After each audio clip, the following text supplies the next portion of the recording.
Et yo tout le monde, c'est Nonentime et aujourd'hui on se retrouve dans une nouvelle vidéo. Bonjour à tous et bienvenue dans cette nouvelle vidéo dans laquelle nous allons aborder le sujet de l'immigration sous la Troisième République. La Troisième République, qui a duré de 1870 à 1940, a été caractérisée par des mouvements migratoires importants. D'une part, la France a vu une immigration massive de travailleurs en provenance des pays limitrophes comme l'Italie, l'Espagne et le Portugal pour répondre aux besoins de main-d'œuvre de l'industrialisation. Par exemple, dans les années 1880, des milliers d'ouvriers italiens ont immigré en France pour travailler dans les mines, les usines et la construction des chemins de fer, contribuant ainsi à la croissance économique du pays. D'autre part, il y a eu une immigration plus réduite de personnes venues des colonies françaises en Afrique et en Asie, ainsi que de quelques autres pays. Par exemple, à partir des années 1920, des immigrés originaires des colonies françaises d'Afrique du Nord, comme l'Algérie et le Maroc, sont venus en France pour travailler principalement dans l'agriculture et l'industrie.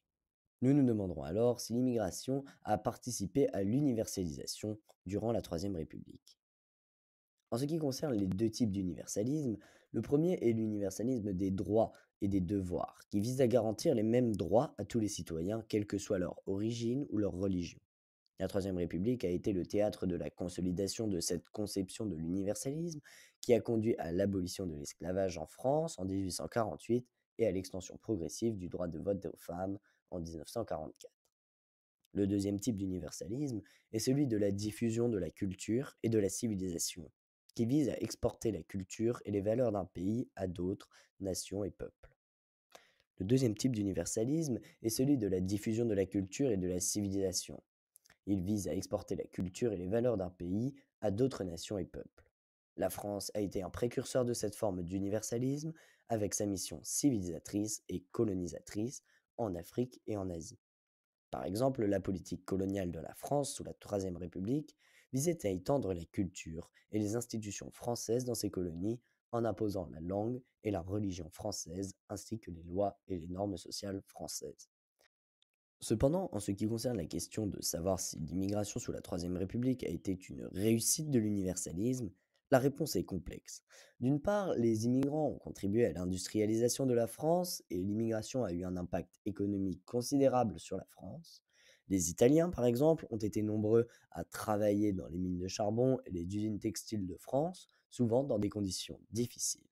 Ils ont également été des travailleurs saisonniers dans l'agriculture, aidant aux récoltes de céréales et de raisins. La contribution des travailleurs italiens a donc permis à la France de développer son économie, devenant ainsi une puissance mondiale économique. D'autre part, les immigrants ont souvent été victimes de discrimination et de préjugés, ce qui a limité leur accès aux droits et aux opportunités. Par exemple, des travailleurs immigrés ont souvent été exploités et traités comme une main-d'œuvre bon marché, sans protection sociale ou droit du travail. De plus, les immigrants originaires des colonies françaises ont souvent été confrontés à la discrimination raciale et à la marginalisation sociale en France en raison du racisme systémique et des préjugés coloniaux. En outre, l'immigration a également permis à la France de s'ouvrir davantage à d'autres cultures et traditions. Les Italiens ont introduit une cuisine, une musique et une langue différentes dans la société française. La nourriture italienne comme les pizzas et les pâtes sont devenues populaires en France. La musique italienne telle que l'opéra a également été appréciée. Et les Italiens ont contribué à la richesse culturelle de la France grâce à leur art et leur architecture. La Troisième République a connu des avancées dans la reconnaissance des droits des travailleurs immigrés avec l'instauration de la carte d'identité en 1917 qui leur garantissait une certaine protection sociale et leur permettait d'accéder à certains droits sociaux. Cependant, les politiques d'immigration ont souvent été restrictives et discriminatoires envers certaines populations, comme les immigrés d'Afrique et d'Asie, avec l'instauration des quotas en 1912 qui ont entravé la libre circulation des populations coloniales et ont perpétué des inégalités entre les citoyens français et les sujets coloniaux. Enfin, l'immigration a également conduit à une plus grande participation politique des immigrants et de leurs descendants. Les Italiens, qui étaient l'une des plus importantes communautés immigrées en France, ont été actifs dans la vie politique française. Ils ont participé aux élections et ont été élus à des postes politiques, notamment des maires et des conseillers municipaux. Cette participation a contribué à renforcer la démocratie et les valeurs universelles de la France. En conclusion, L'immigration durant la Troisième République en France a eu des aspects positifs, tels que les contributions économiques et culturelles des immigrés, ainsi que certaines avancées législatives. Mais elle a également été marquée par des discriminations et des politiques restrictives basées sur des préjugés raciaux et ethniques.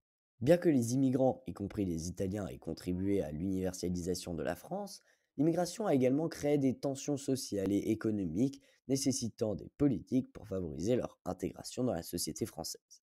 Ainsi, la question de l'universalisme dans ce contexte reste ouverte et invite à la réflexion sur les défis de l'intégration des populations immigrées dans les sociétés d'accueil.